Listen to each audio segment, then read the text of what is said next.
Let's see how to create text dispersion effect in Canva. First, let's open up any design we want. Let's choose whiteboard for this example. Next, I'm gonna add a text. I'm gonna go here on the left-hand side and click on text and add a heading. This way, we can add the text we want.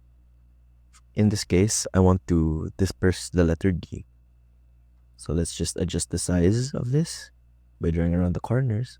Next, in order to add the dispersion effect, we need to go to the Elements tab and search Splatter. Let's choose here among the graphics. Let's choose this dispersion effect. I'm going to drag it here. Since our text color is black, let's choose the color opposite to that for our dispersion effect. In this case, let's choose white by going here on the top taskbar and clicking on this color tab and then clicking white. Since it doesn't appear here, we next need to click on position and move the splatter effect to front.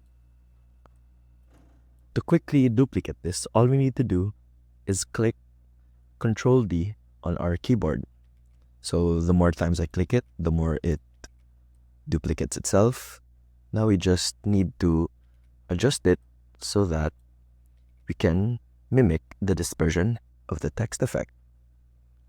Once you're satisfied with your design, all you need to do is click share and download it. And that's it. That's how you create a text dispersion effect in Canva. See you soon!